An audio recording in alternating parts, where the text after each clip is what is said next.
And good afternoon. It's a little bit rainy here in Binghamton today, but I don't mind because I have a fabulous guest today. And before I get started, I want everyone to start thinking about this concept we have of the imposter syndrome. And I know you've thought about it, heard about it. You may think that you're experiencing it. I know a lot of women who think they're experiencing it. My guest today on Smart Woman Conversations for Nurturing Big Ideas today with Yvonne DiVita is Dr. Anita Jackson. And let me tell you a little bit about her. And very quickly, I'm just going to tell you, Anita and I have been trying to do this for a couple of weeks, and like technology just wasn't on our side. Today it is. We're making this happen. That's right. Yes, we are. And I'm glad because listen, let me just update you all on Dr. Anita Jackson. So she's the founder and CEO of the Unlimited Woman Alliance. That's one of the things that really attracted me to Anita.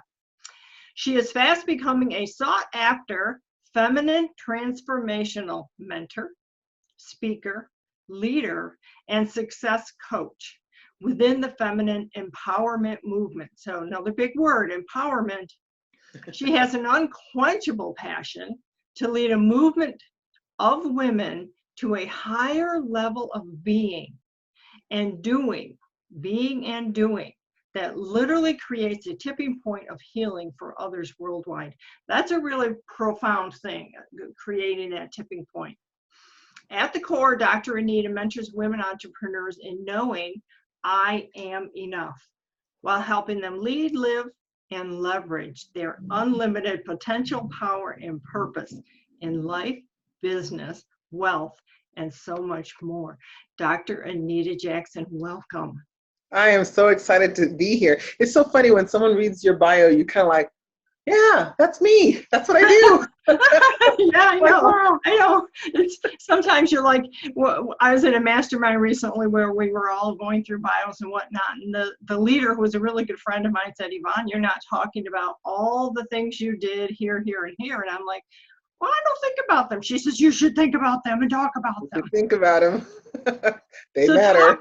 Talk to us about imposter syndrome. And let me lead in with this because so many women are living this. So many women are saying, well, I have imposter syndrome, and that's, I don't know if it's a crutch or if they're falling back on. I mean, Erin, in the day when I thought I had it, and you said to me on the phone when we talked originally, no such thing.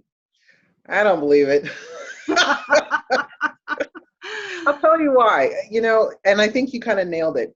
We as women somehow bought into this lie that if we have this huge dream that we're pursuing and our life doesn't match the dream, then we're imposters.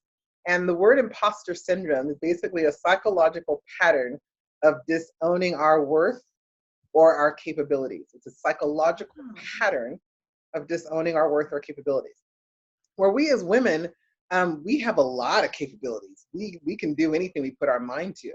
And the patterns, we haven't owned our sense of value and our sense of self. That's the problem. The problem is not that we're being an imposter, because that vision, that dream that you see, that desire that you have, I truly believe is coming from your higher self. It's coming from your God self. And that means this is your truth. That vision, that dream, that desire is your absolute truth. And maybe how you're living your life doesn't align with that yet. It's not matching yet. It doesn't mean that you can't have it. It just means you may have to learn a few things, to shift in your life, in the way you think, the way you feel, changing that psychological pattern that says, I do have the abilities to make that dream a reality, and I will learn what I need to learn. I'll work with whoever I need to work with. I'll do what I have to do to get to that other side. So the imposter syndrome, God bless it, but I think a man created it to keep a woman in fear. I love men, don't get me wrong. I love you guys so much. Yes. You have no idea. But I think we have bought into this belief that I'm not living, and we as women are so critical towards each other, and we need to stop that.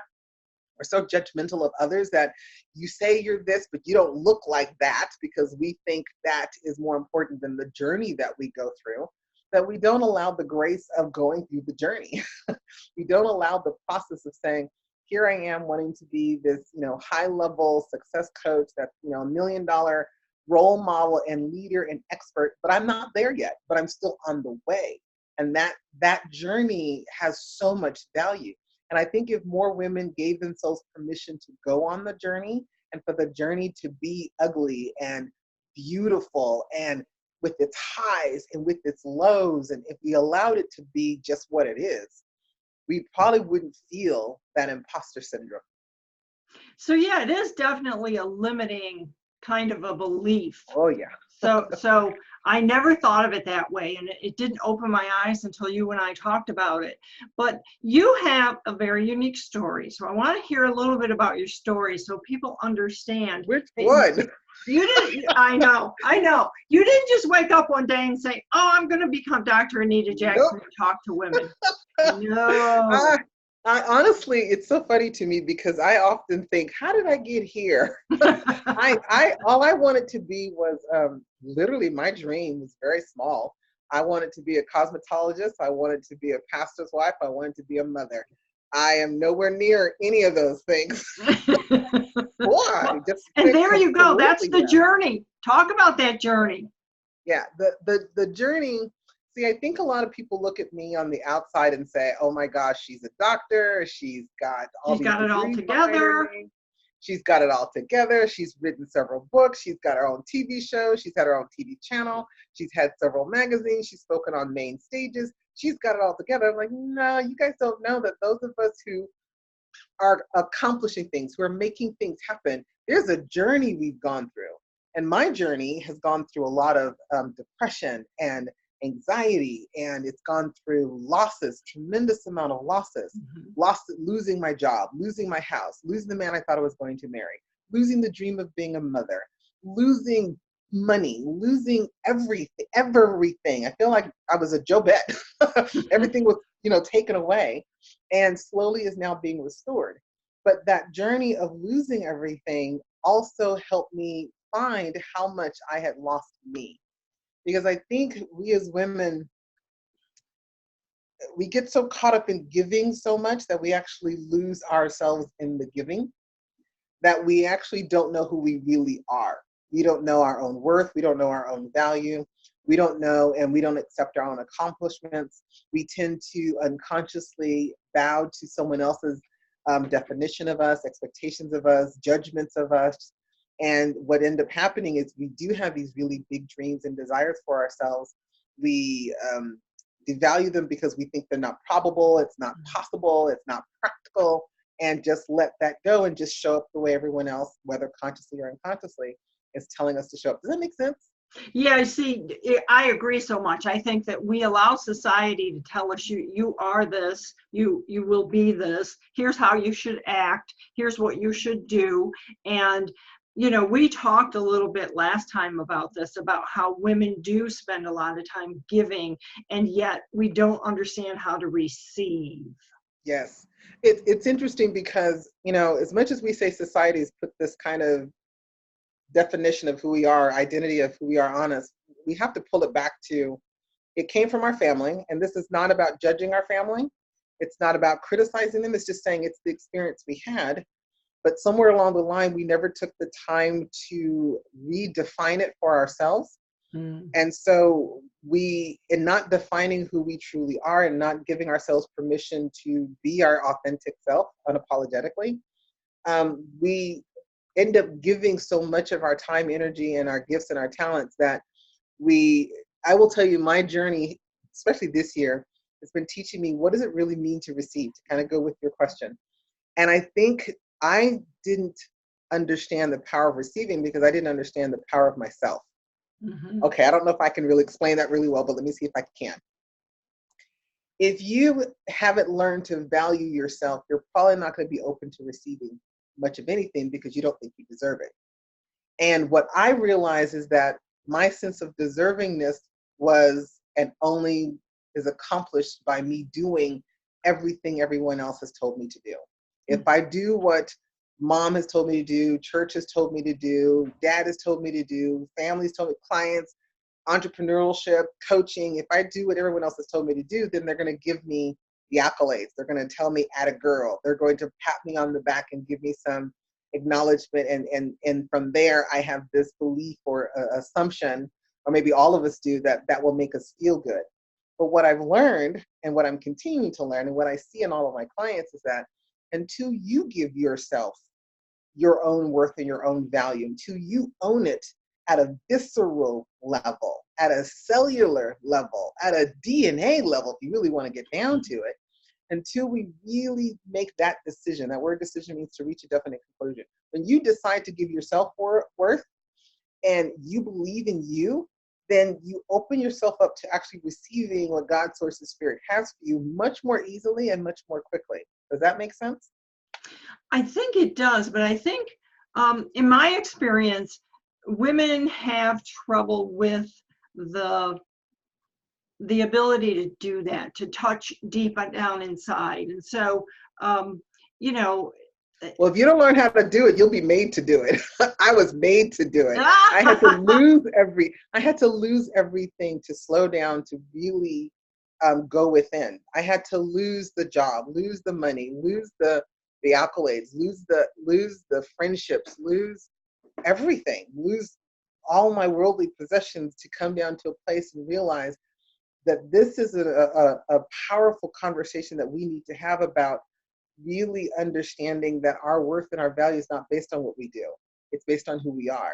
And we say it, but do we really understand what that means? Mm-hmm. We say it a lot. It comes up in conversations all the time. But do we really understand what it means to own our feminine power, to see our worth and our value, to live from a place of loving ourselves unconditionally, knowing that we are enough, we always have been, we always will be, and not just saying those words, but letting that be an embodiment, an absolute truth because of who we are spiritually, because of who we are energetically, and then our behaviors match that truth, and then the universe matches that because it's in alignment with us. Does that make sense? Yeah. You know, you told the story when we tried to do this a couple of weeks ago of going to Hawaii. Yes. Can you tell that story again? That was a really good story. I think it will help other women begin to understand what you're talking about, because again, we can say the words all we want, but I had mentioned to you retreat and meditation, and you told me this great story. So what had happened, I think it was like 2014, I was invited to speak at an event in Hawaii. And let me just be honest, my first thought, well, there's no reason for a Black woman to go to Hawaii. It's hot, it's wet, it's dirty. There's no reason to go out there. However, if someone calls you and says, I have an all expense paid trip for you to come out here and speak, I'm not stupid. I may be crazy, but I'm not stupid. I took that opportunity in a heartbeat. And while there, we had a day off. And so we had the opportunity to walk through the Diamond Head volcano in Hawaii. And I had two experiences along the way, beautiful jungle kind of experience. And as I'm walking through this path that leads up to this 187-foot waterfall. So there was an area where it was like a clearing. It was just an open clearing area. There was no trees, no nothing except for one big tree in the middle. And for whatever reason, my mind said, boy, that looks like the Garden of Eden. That's what I would imagine it looking like. So as soon as I said that, it seemed like the whole entire jungle went very, very quiet, very, very still. You know those movies where it just kind of like comes in very slow and it magnifies one particular area? So that tree expanded and I just hear this voice saying, Anita, you're not being who we created you to be. So of course, that's a powerful statement to hear because I'm like, well, what do you mean? Again, you're not being who we created you to be. And because you're not being who you were created to be, you're not doing what you're supposed to do. So of course, I start running off all my accolades. I've done this and I've done that and I've accomplished. What do you mean I'm not doing what's on my life? I've done what you told me to do. No, you haven't. Then it gets quiet and I start walking a little further. Well, I come back to reality and I decided to keep walking. Now, as I'm walking forward, there's one of the attendees of the group that was there, was a gentleman. He turns around and says, I felt like I was supposed to walk with you because I need to protect you. And I'm like, what do you mean protect you? And he just said, I don't know, I just felt like spiritually I'm supposed to protect you. I'm like, I'll take it. I ain't stupid. Sure, if a man wants to walk with me because he feels he has to protect me, I ain't stupid. I'll let you do it in a heartbeat. So we get up to the waterfall, and there's this little cove, and there were some people in it. When I walked in, they walked out. And as I'm standing there, I'm looking at the 187-foot waterfall. I hear in my spirit again, if you say yes to the bigger calling that we have for you, we'll bless you like this waterfall. If not, you'll continue to have the experiences you're having in your life. And at the time, I had just lost my job. I worked for the state for 8 years at that point. I had a private practice for 27 years. I had just finished with my doctorate. So I was supposed to get married right after that. And all of it disappeared. It seemed like within 7 months, all of it gone, gone, gone, gone, gone, back to back to back to back to back to back, all kinds of losses. It was probably the worst year of my life because everything just imploded and then exploded. It imploded, then exploded. Well, from that point to now, what I have learned and what I'm seeing in a lot of women is that, particularly if you are highly spiritual, highly visionary, highly ambitious, driven, these women who feel like they're called to something greater, we put so much of our value and our beingness in doing so much that we actually forget to be. And I had to lose everything in order to understand the power of my enoughness in just me being a woman who's saying yes to living, yes to having a voice, yes, and voice is multi-level. It's not just what I speak, but my spiritual voice, my energetic voice, my psychological voice, my voice and how I actually. Oh, we lost you. Uh, There you are. can you hear me? All right. Yep. For a second there, when you said your voice when you actually speak, then. Oh, I think for some reason a call came through. Oh. I'm using my phone to make this as clear as possible. So just understanding how, if there's ever a time for us as women to step back from working so hard and living from the doingness that we have been unconsciously conditioned to believe that's the only way we have real value. But if we stepped back and actually said, my highest value is in me being a woman who has intuition, who has the gift of communication, who has the gift of knowledge and wisdom. I'm gifted to give and to receive. I have the Midas touch because anything a woman touches turns to gold, and I can prove it. You give a woman food, she turns it into a meal. You give her a house, she turns it into a home. You give her a biological DNA seed, she turns it into a human being. So we have this Midas touch to make anything better, but we don't give ourselves credit for that. And we don't accept that that's the gifting that God has created in us as women. And if we owned that when we actually come together in supporting each other in living our highest and best life, living an unlimited life, we would change our family, our community, and we would change the world. I believe that with every ounce of blood in my body, that keeps me alive. So you really present the essence of a woman in words and images that are very powerful. I mean, so we get back to that word empowerment, which I was reading here. So you have a quote in your bio that says, "I mentor, train, fully support spiritual, heart-centered, highly ambitious women entrepreneurs build their fempire." Tell me about that. How did that come along? Well, I can't take credit for that word empire. It was actually created by someone else. It was created by Katarina Rando. And when I realized it's a woman who has multiple services, has multiple visions, and has created her business in such a way that she has multiple streams of income coming in at the same time. And that's just who I am. I have a publishing company, I have a speaking company, I have a production company. I'm multifaceted, multi-passionate. I would get bored if I just did one thing.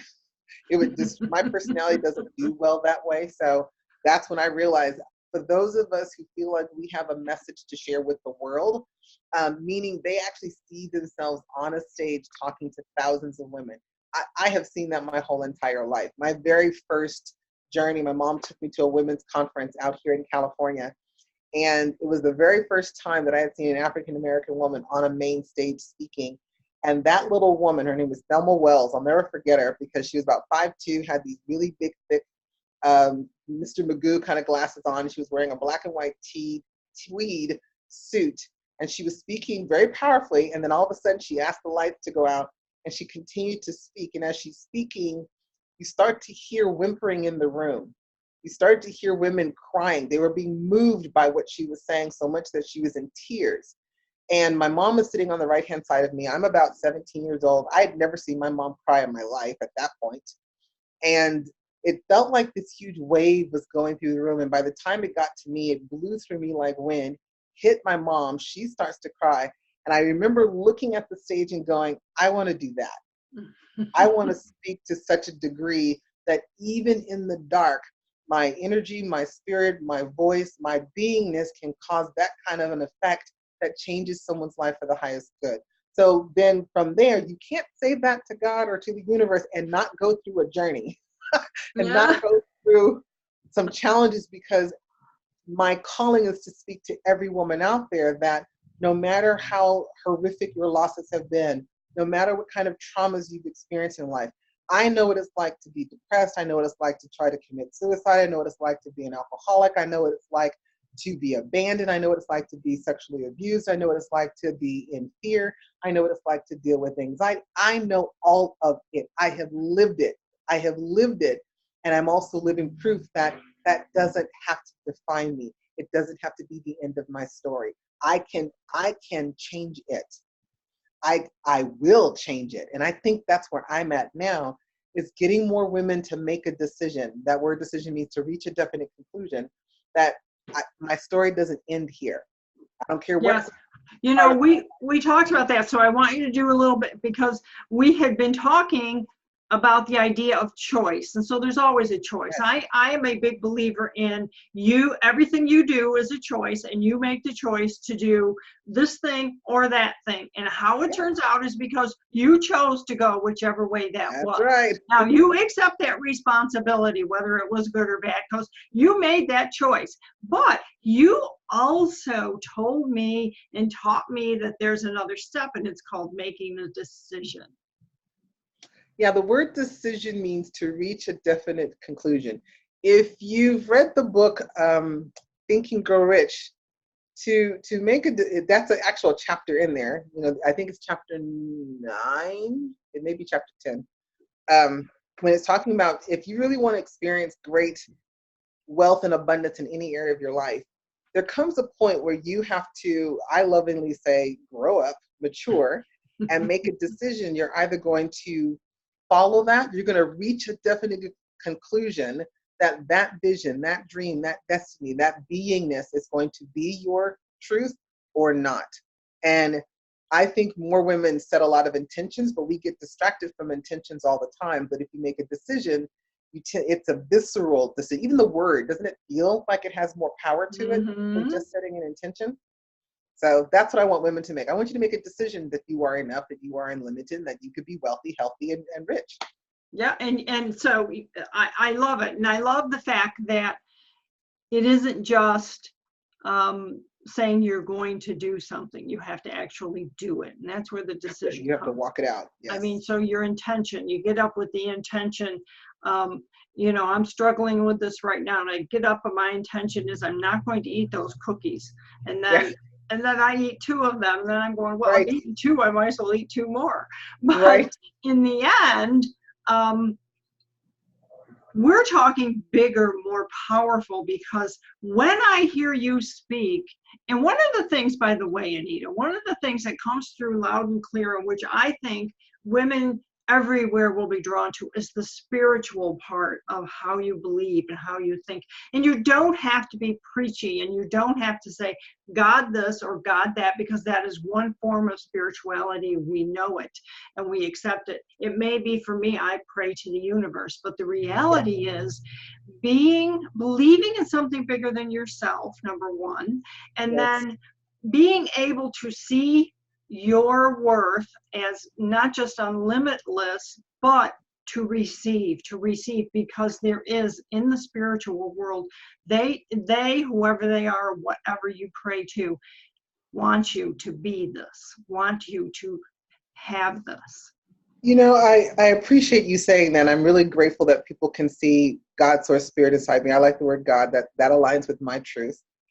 So I think we've all said it. We've heard it. We've all said it. We're spiritual beings in a human body having a human experience. What I've added on to that statement is our human experience, unfortunately, always takes us away from our spiritual truth. What's our spiritual truth? All of us are healed, whole, where nothing's missing and nothing is broken. If we can get back to that truth, where everything in this very moment, if time is an illusion, if what we are experiencing in front of us is not really real, and our spirit is whole, and our spirit is complete, and our spirit is wealthy, and our spirit has everything that we need right now, then doesn't it make sense to make that a priority, to live from that truth than the truth we're experiencing right now? And it took me having to lose everything to realize that that is becoming my priority in life, is to live from my spirit. So how do you live from your spirit? I think you command her to come forward. And when you feel it, if you're using like kinesiology, it's almost like closing your eyes, taking a deep breath and saying, I command my higher self to come forward now. And you feel this energy kind of move forward in you. Well, that's a physiological response that your spirit is in your body and is moving forward. And now you just have to ask, can I see through spiritual eyes? Can I hear through spiritual ears? Can I speak words of life? Because that's what spirit actually means, breath of life. So what's going to give you life? What makes you feel alive? That is your spirit. That's your higher self. I love it. And I think that's a really, really great thing for women to focus on and women to kind of embrace. So I really want to get now, because we're coming to the end, but I want you to talk about some of the things that you're going to be doing, because the things that we talked about, as much as you want to share with us, are going to profoundly shape and change the way hundreds of women think of themselves. I sure hope so. Okay. So in 1990, when was that? 1994? I think it was 1994. I had the opportunity to be a part of a women's collaboration. And we ended up doing a really large women's event at the Rose Bowl out here in Pasadena, California. We brought in over 32,500 women to that particular event. While at that event, I got my own download, and I got 4 other prophetic words that I would do something just like that. My first response was, hell no, you'll never get me on a stage talking to that many women. It'll never happen. Well, now, years later, I'm a ham for the stage. I am built for the stage. I love the stage. And that's exactly where I'm supposed to be. And so it's been out there, for a while. That's what I'm working on now, is how do we bring a powerful group of women together for the purpose of removing the limitations, for the purpose of removing labels, for the purpose of placing a call before all women and saying, if there's ever a time for us to actually embody and live and stand arm in arm with one another for the good of our family, for the good of our community, for the good of the world, because we know that the future is female and that our feminine spirit is being required to come forward so that we can nurture in higher levels of beingness, higher levels of character, higher levels of truth. Now is the time to do it. And so in order for that to happen, I have to go through my own metamorphosis and my own transformation and my own breakdown and break up and a level up as well, in order to have the capacity, have the mind, have the spirit take over more, so that I can call all these different women in from a leadership perspective, and then call all these women to this event. I'm dreaming it every day. I see it every day. I had a meeting with my team about it this week. We're going to start sending out invitations to women like yourself to be a part of the leadership team. Thank you. And saying it's time, and who's willing to go on this journey with me. It's not going to be perfect, but it will be necessary in order for us to balance out the feminine and masculine energy and start bringing truth that sets us free back to the forefront of healing our family and community in the world. Wow, you're giving me goosebumps. You're giving me goosebumps. And I am all in.